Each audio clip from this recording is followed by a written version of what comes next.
In this Leader Feeder, we're going to look at how to manage the millennials in your organization. A lot has been written about the differences in managing millennials, so we'll look at some of the practical changes you can make as a leader to manage the younger members of your workforce.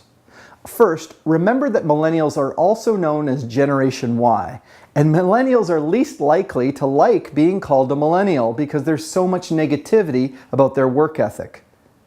If we were able to bring back your great-grandparents and ask them to comment on your work ethic versus theirs, they likely wouldn't be impressed. Back in my day, we used to walk to school uphill in both directions in the snow up to our waist with no shoes. Think about what the children of today will say when they're older.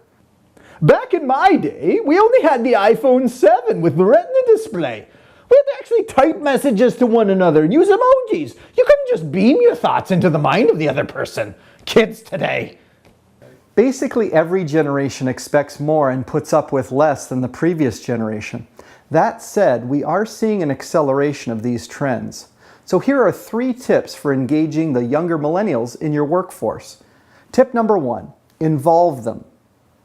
Unlike previous generations where the understanding was you had to earn your stripes and gain some experience before your manager would ask your opinion, today's younger employees feel that they have something to contribute and they want to be asked their opinion.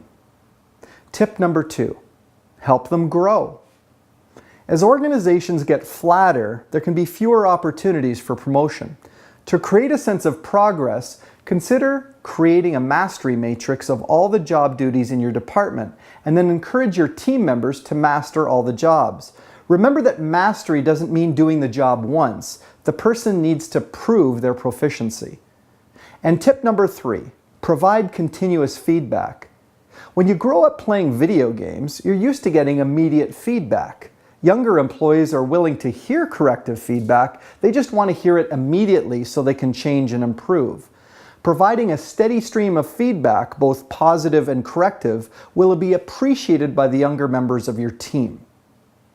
As the boomers retire in greater numbers, the millennials will make up the bulk of your workforce, and if you don't adapt to their needs, you're going to find it more and more difficult to attract and retain employees.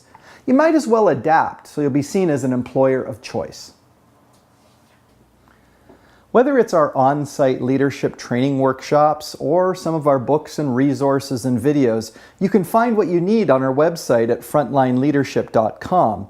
And if you'd like to connect with other supervisors, managers, and team leaders, be sure to do that on our Facebook page.